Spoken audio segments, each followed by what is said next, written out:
존경하는 국민 여러분, 이주영 국회 부의장님과 선배 동료 의원 여러분, 그리고 이낙연 국무총리를 비롯한 국무위원 여러분, 가보고 싶은 한반도의 땅끝 해남, 청정 바다의 수도 완도, 아리랑의 고장, 신비의 바닷길이 열리는 진도를 지역구로 두고 있는 민주평화당 윤영일 의원입니다.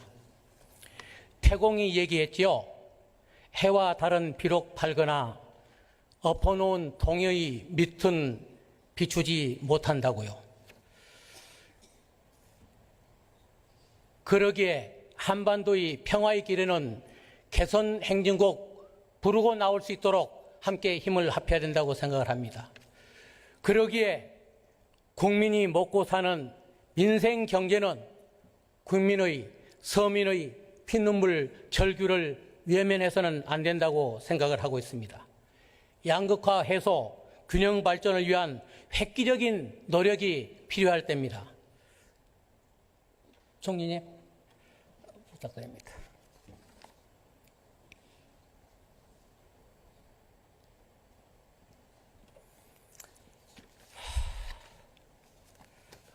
총님 수고 많으십니다. 감사합니다. 어제도 그렇고 오늘도 그렇고 이 가짜 뉴스들이 또 나왔습니다. 내용인즉슨 여러 가지가 있습니다만 2012년 대선 때도 문재인 후보에 대한 가짜 뉴스를 전파하고 박근혜 캠프에 5억 영원을 지원 요청했다 하는 내용, 노회찬 의원 타살설 등 많습니다. 어떻게 생각을 하십니까? 네, 오늘 아침에 국무회의 모두 발언에서 제가 언급을 했습니다만 가짜 뉴스야말로 사회의 공적이라고 생각합니다. 척결돼야 한다고 생각합니다. 박근혜 정부만 보더라도요, 정부 정책을 홍보하는 대가로 제가 집계를 내보니까 8개 언론사 13건의 기사에서 4억 2천여만을 예산 집행을 했습니다. 언론 보도를 대가로 돈을 주고받는 행위, 적폐입니까 아닙니까? 네, 있어서는 안 되는 일이죠. 방송의 시간이라든가 매체의 지면을 구매하는 행위는 범죄에 가깝다고 생각합니다.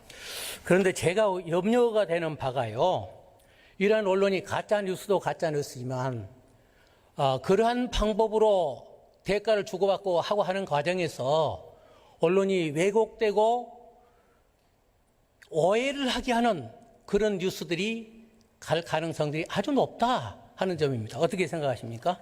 예, 그러지 않아도 저도 언론에서 21년을 밥을 먹었던 사람으로서 언론의 정확성 부족에 대해서 몹시 자괴감을 느끼고 있습니다. 그리고 공정함으로 경쟁하면 좋을 텐데 오히려 편파성으로 경쟁하는 언론의 지금 풍토에 대해서 매우 심각한 위기의식을 가지고 있습니다. 그러한 일진데요. 문재인 정부가 들어서서도 예를 들겠습니다. 우리 농림수산식품부가 2017년 13개 언론사에서 4억 8,600만 원 집행했습니다. 아시고 계십니까? 네, 보고 받았습니다. 국토교통부 역시 문재인 정부 출범 이후만 3건에 6천만 원 예산 집행했습니다. 제가 예산 과목 따져봤더니요, 정책홍보기획연구 운영이라고 해서 교통행정지원 예산으로 집행을 했더라고요. 네. 정부 부처에서 보도자료 내고 할 수 있지 않습니까? 이렇게 해도 되겠습니까? 의원님, 정부 내의 기준으로는 정부 광고가 허용이 되고요. 정부와 공동 기획을 하는 경우에는 광고에 준해서 허용하는 두 가지 예외가 있습니다. 그 말씀을 정부에서 부처 홍보를 하기 위한 광고비 예산 집행했다고 해석해도 되겠습니까? 결국은 그런 성격이 생길 우려가 있기 때문에 관리를 강화하려 하고 있고 금년 연말부터 12월에 시행될 예정입니다만은 그런 구매로 오해받을 수 있는 행위는 더 철저히 금지시키도록 지금 제가 염려하는 바가 그거거든요. 네. 대가를 주고 받아서 계획기사가 나갔다고 하는데 문제가 있습니다. 네. 그러한 실태에 대한 전수조사 생각해 보신 적 있습니까? 네, 우리 문화체육관광부를 통해서 조사를 하고요. 좀 더 관리를 강화하도록 하겠습니다. 그렇게 해서 국민들이 그러한 내용들을 소상히 좀 알 수 있도록 그래야만 정부가 떳떳합니다. 예. 그렇게 해주시겠습니까? 네, 그렇게 하겠습니다. 동시에 사실과 다른 보도로 왜곡된 그런 보도들도 굉장히 많습니다. 거의 연일이다시피 정부의 어디선가는 오보에 대한 해명을 하고 있는 그런 일이 하루도 끊이지 않을 정도의 상황이 되고 있습니다. 네, 총리님. 20여 년 전부터 우리나라 3대 관광지로 개발하려고 했던 관광지가 있습니다. 어딘지 아십니까? 네, 오시아노인 것 같습니다. 경주의 보문 관광단지, 네. 제주의 중문단지, 네. 오시아노 관광단지입니다. 그런데 나머지 두 곳은 진즉 세계적인 관광지로 갔지 않습니까? 오시아나 관광단지 말씀을 드리는 겁니다. 지사님 시절부터 총리님께서는 노력을 기울여 오신 걸로 제가 알고 높이 평가를 합니다. 어떤 노력이 있었다고 말씀해 주시겠습니까? 네, 우선은 이명박 정부 때 공기업 선진화라는 정책에 따라서 관광공사가 그 일에서 손을 떼게 됐었습니다. 그러다 보니까 사업의 주인이 없는 상태로 몇 년을 허비했고요. 그래서 관광공사로 하여금 그 일을 다시 할 수 없겠는가 하고 타진을 했는데 제가 지사 시절에 성공하지 못했습니다. 또 하나는 미국 필라델피아에 있는 투자회사 회장님을 제가 직접 뵙고 투자 의향서를 받고 여러 가지 상의를 했었는데 그분이 기대하는 것은 내국인도 이용할 수 있는 카지노를 원하셨습니다. 그런데 우리가 외국인 카지노도 지방의 경우는 쉽지 않은데 하물며 내국인 카지노는 더 어려워서 진척을 못 시키고 말았습니다. 그렇게 하셔서 전라남 도가 미국 플린 컴퍼니와 또 펜 내셔널에 방문해서 투자 논의를 하셨지 않습니까? 네. 그러면 그렇게 해서 MOU까지를 체결하셨는데요. 네. 지금도 그 MOU는 추진 중이십니까? 아마 중단되어 있을 겁니다. 그쪽에서 그 내국인 이용 카지노가 허용될 가능성이 낮다고 보고 관심을 점점 덜 갖게 됐습니다. 그러면 지금 총리님께서는 오시아나 카지노 복합 리조트 조성에 대한 의견이 찬성입니까? 반대입니까? 카지노 문제, 특히 내국인이 카지노를 이용할 수 있게 하는 문제는 국민적인 동의가 필요합니다. 만만치 않게 어려운 문제라고 보고 있고요.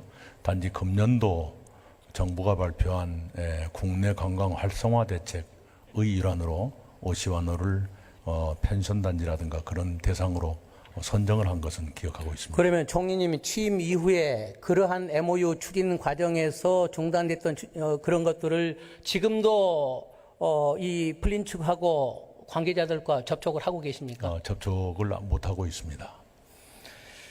그래서 말씀을 드립니다. 우리 관광공사가 2017년 국정과제로서 오시아노 국민휴양마을을 조성하기 시작을 했거든요. 네.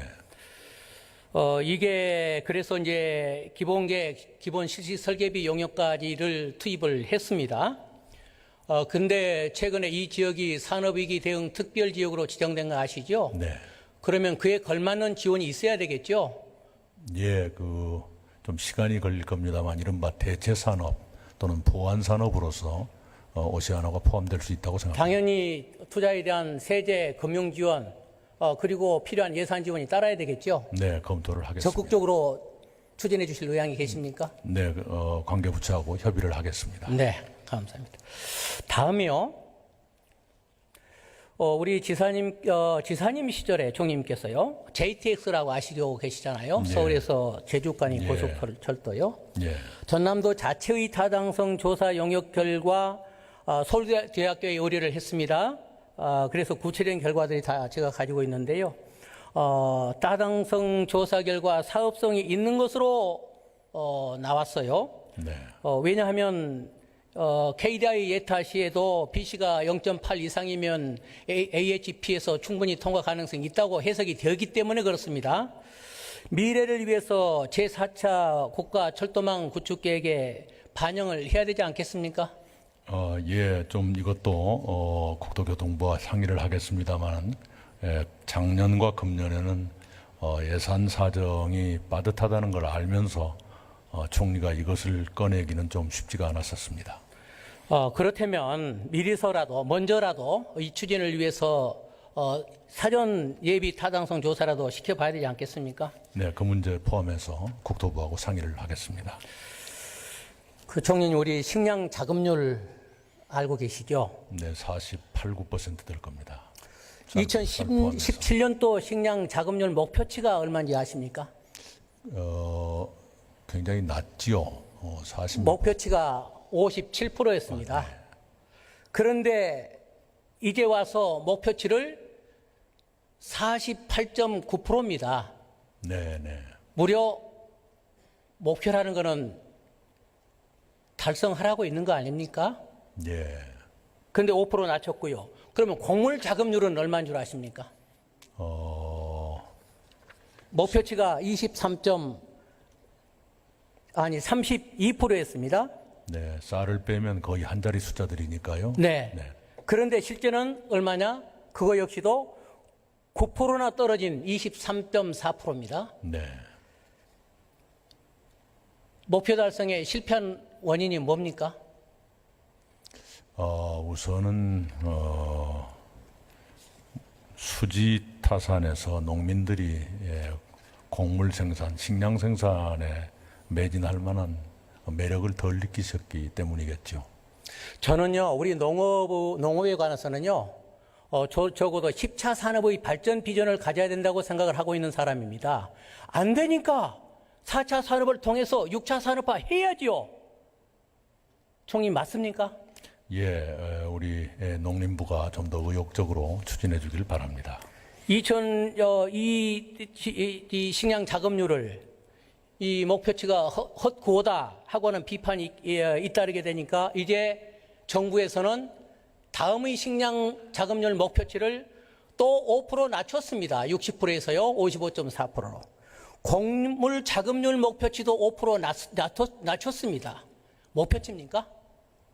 총님 어떻게 생각하십니까? 예, 안타깝게 생각합니다. 제가 그걸 어떻게 해석하고 싶으냐면요. 네. 이 정부는 농업에 대한 보호 육성을 포기했다. 아니 세상에 식량 자급률 목표치, 곡물 자급률 목표치도 낮추는 정부라고 한다면 그런 해석이 바로 가능하다고 생각합니다. 국민들도 심정이 똑같으리라고 생각합니다. 어떻습니까? 포기라기보다는 현실을 감안한 조정이라고 해석을 하고 싶습니다. 그 대책이 있습니다. 식량 안보 직시해야 되고요. 자급률 상승을 위한 그 농지 적정 면적을 확보를 하고 상황이 그렇다고 한다면 타겟책을 세워야지요. 왜요? 식량은 바로 먹거리요 안보기 때문에 그렇습니다. 그리고 품목별로 이 작물 생산 확충 방안도 마련해야 될 거고 소비책도 광고를 해야 되지 않습니까? 쌀만 하더라도 그렇고요. 가공산업, 2차, 3차 산업, 물류유통산업 제대로 연구 검토해 본 적이 제가 본 적이 없습니다. 어떻게 생각하십니까? 예, 농업 분야의 담당 부처들이 많이 과거에 비해서 조금 위축기미가 있습니다만 농업에서도 새로운 가치를 창조한다든가 새로운 산업을 창조한다든가 하는 가능성이 충분히 열려 있기 때문에 좀 더 넓은 눈으로 새로운 분야를 개척하고 농업 예산 비중을 제가 말씀드리지 않을 수가 없는데요. 국가 예산 10% 늘어날 때 농업 예산은 1% 증가에 그쳤습니다. 어떻게 생각하십니까? 예, 여러 가지 예산 편성 과정에서 고통이 많이 있었습니다. 농민들의 그러한 불만이나 하시고 싶은 마음 충분히 이해하고도 남습니다. 정부는 이에 대한 예산 이름을 활력 예산이라고 이름 붙였더라고요. 그런데 농업에 활력이 들어가겠습니까?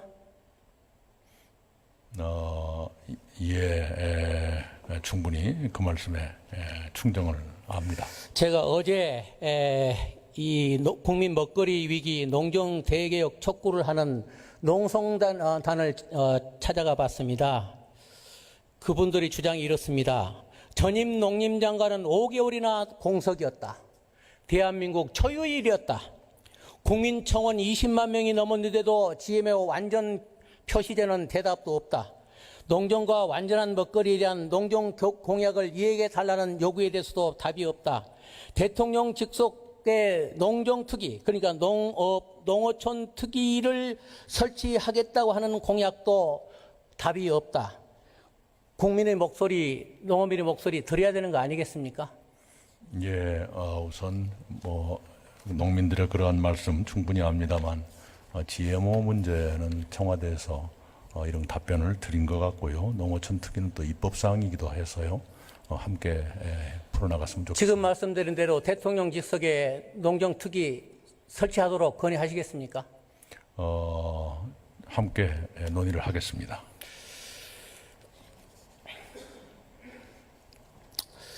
총리님께서 2019년도부터 고양세가 시행되도록 하겠다고 밝히셨죠? 네, 관련 법안들이 국회에 여러 건 이게 국정과제에도 포함이 되어 있습니다. 네. 정부 여당도 공약으로 내세웠던 겁니다. 네, 지켜져야 되겠죠? 그렇게 되길 바랍니다. 저도 이 관련 법안을 올렸습니다만 꼭 지방 재정 자립도 열악한, 그렇기 때문에 재정 지원을 충당하기가 어려운 지자체에 도움을 주게 하기 위해서라도 기부금이나 고양세의 도입을 통해서 예. 지자체가 균형 발전할 수 있도록 적극 노력해 주셨으면 좋겠습니다. 예. 총리님, 그 국가 예비 타당성 조사 좀 알고 계십니까? 예, 저도 그것 때문에 많은 고통도 겪었었고요. 어느 정도는 알고 있습니다. 물론 산업의 종류나 분야별로 좀 타당성 차이가 있습니다만, 예를 들면 건설 분야의 경우 낙후 지역이나 이런 데 대해서는 항상 그 타령으로 사업을 추진해낼 수가 없는 상황이 되거든요. 왜냐? 타당성 평가의 구성 요소 중에 경제성, 정책성, 지역균형발전 요소를 평가하는데 지역균형발전 요소의 비중이 가장 낮기 때문에 그렇습니다. 인정하십니까? 예, 낙후도, 즉 균형 발전을 위한 필요성의 감안 비율을 높일 필요성을 느끼고 있습니다. 그러한 것들을 법적인 차원에서 예를 들면 국가재정법 등이나 이런 데 통해서 좀 떳떳하게 그리고 바람직하게 그런 길을 좀 가야 된다 생각하는데 동의하십니까? 네, 그러지 않아도 그 문제에 대해서 정부 내에서 본격적으로 좀 준비를 시작하고 있는 단계입니다. 부동산 대책에 대한 논란들이 뜨겁습니다. 차치해 두고요, 다 아시니까. 세상에 집을 지었는데 상품을 보지도 아니하고 분양하는 선분양제 때문에 저희들은 후분양제 주장하고 있습니다. 상품도 보고 집도 보고 사야 될 거 아닙니까? 그리고 깜깜이의 원가 이런 부분도 필요한 부분은 공개를 하게 해서 소비자들 권리도 만족시키게 하고 투명하게 좀 하고 그랬으면 좋겠다. 분양가 상한제도 좀 도입을 했으면 좋겠다. 특별히 공공임대 특별히 확대해야 되겠다. 왜? 청소년 문제, 무주택 서민들의 공급을 위한 획기적인 방안이 거기서 나오기 때문에 그렇습니다. 어떻게 생각하십니까? 네, 여러 가지 고려사항이 있을 겁니다. 그런데 우리 윤 의원님 말씀처럼 후분양제나 분양원가 공개, 분양가 상한제 등등은 검토 대상이 되고 있는 것은 틀림이 없습니다. 그것을 정책으로 어떻게 채택할 것인가 하는 것은 좀 더 많은 고려가 필요하다 이렇게 생각합니다. 우리나라 출산율이 이제 OECD 꼴찌로 가고 있는 거 아시죠? 네. 여지껏 유지해왔던 40만 명 선도 무너졌거든요, 이제. 아시고 계시죠? 네. 그런데 그를 위해서 쏟아부은 예산은 122조 원입니다. 이러한 출산 문제에 대해서 우리나라에서 획기적으로 잘하고 있는 시군이 있습니다. 어디입니까? 네, 해남군과 세종시가 제일 모범적입니다. 그러면 정부 정책도요, 잘하게 하는 방법이 있습니다. 그러한 그걸 베스트 프랙티스라고 그러는데요. 모범 선행 사례가 있게 되면 그걸 전파하게 되면 정책 효과 크게 올릴 수 있거든요. 네, 저출산 대책 회의 할 때마다 제가 해남과 세종의 사례를 늘 말씀드리곤 합니다. 정부 차원의 적극적인 그런 잘하고 있는 것들을 적극 지원해서 더 전파, 확산 효과가 있게 하고 한다는 게 저는 중요한 답이라고 생각합니다. 어떻게 생각하십니까? 네, 옳은 말씀이신데요. 결혼에 대한 젊은 청년들의 생각 또는 환경의 변화라든가 하는 것들의 고려사항이 있어서 몇 가지 정책만 가지고 효과를 보는 데는 계속 한계를 느끼고 있는 것이 현실입니다. 농어촌 지역에 조금 특이하고 참 서민들의 눈물이 이제 흐린 부분인데, 부동산 소유권 이전 등기 문제요. 전쟁 등으로 소유 관계 서류가 멸실됐거나 예전에 한시법으로 시행했지만 미처 그걸 몰랐거나 노인들이 계시니까요. 또 그리고 그 시기를 놓쳤거나 그런 경우 때문에 내가 소유하고 있는 부동산임에도 불구하고 권리를 이전하거나 권리 행사를 할 수 없는 상황이 발생하고 있습니다. 부동산 특조법, 소유권 이전 등기 특조법 적극적으로 좀 추진해야 되지 않겠습니까, 총장님? 네, 그 동안에도 거의 정기적으로 특조법을 시행을 해왔습니다만은 또다시 그럴 시기가 됐다는 감지를 하고 있습니다. 네, 총님 감사합니다. 농림장관님 좀 뵙겠습니다.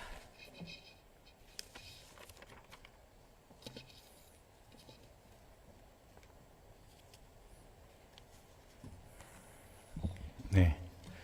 장관님, 커피 한 잔에 얼마인 줄 아시죠? 한 잔.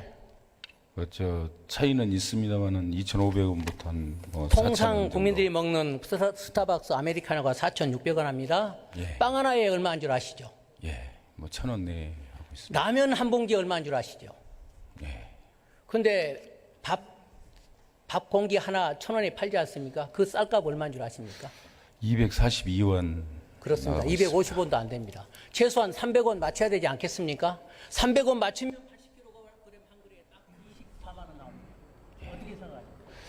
네, 쌀 목표 가격에 대해서 뭐 의원님께서 뭐 저 중요한 말씀을 해주시고 계십니다만은 뭐 이제 정부로서도 현행 법에 보면 이제 이 목표 가격을 결정을 할 때 쌀값 변동률을 반영토록 그렇게 돼 있습니다. 그러나 좀 높이는 방향으로 물가 상승률을 반영하자고 이제 개정안을 지금 현재 심의를 하고 있는데 아직까지 처리가 되지 않고 있습니다. 그러나 처리 여부에 상관없이 정부로서는 여당과 협의를 해서 물가 상승률 등을 반영할 수 있도록 최선을 다할 그럴 계획입니다. 상비를 계산해 보니까 24만 원이 나옵니다. 20년 전에 물가 상승률 74% 계산해내면 24만 5천 원이 나옵니다. 최소한 그 정도는 돼야 된다. 그렇기 때문에 쌀 목표 가격은 적어도 24만 5천 원이 돼야 된다. 어떻게 생각하십니까? 네, 뭐 목표 가격이 높아지면 이제 변동직불금과 연동이 돼 있기 때문에 뭐 농민들로서는 뭐 단기적으로는 대단히 이익이 될 수가 있습니다만은 또 중장기적으로 보면 이제 쌀 재배를 더 확대하는 효과를 가져와서 궁극적으로는 쌀값이 또 떨어질 수도 있다 이렇게 정부로서는 고민을 하고 있습니다. 그래서 그 두 가지 측면을 좀 조화롭게 검토를 해서 적절한 목표 가격이 설정될 수 있도록 최선의 노력을 다하겠습니다. 목표 가격이요, 일정 가격 이하로 떨어진다고 했을 때는 예. 시장 경임 물량을 늘려서 하고 하는 그런 법안도 제가 발의를 해놨습니다. 잘 알고 있습니다. 예, 자동 시장 격리 문제는 뭐 저희들도 함께 검토를 하면서 또 이게 이제 방금 말씀드렸던 것처럼 쌀 재배 면적하고 또 연관이 될 수가 있기 때문에 그런 점을 좀 조화롭게 잘 정리해 나가도록 그렇게 하겠습니다.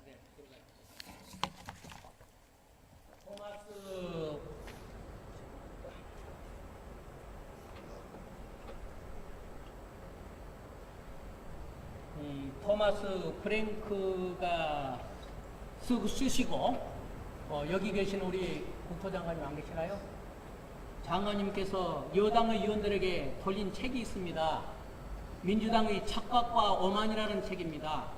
이 책에서는 미국 민주당이 사회 불평등 문제와 양극화의 심각성을 알면서도 문제 해결에 적극적으로 나서지 않았다고 지적을 하고 있습니다. 깊이 새겨야 된다고 생각합니다. 마찬가지로 국회와 국민은 정부가 잘하는 것은 칭찬하고 지원하되 잘못한 부분에 대해서는 건전한 비판과 대안을 제시해야 된다고 생각합니다. 국민이 행복하고 안전하게 살아가도록 하게 하는 게 정부의 책무이기 때문에 그렇습니다. 희망의 세계사 쓰기 위해서 함께 노력할 것을 정중히 요청드립니다. 감사합니다.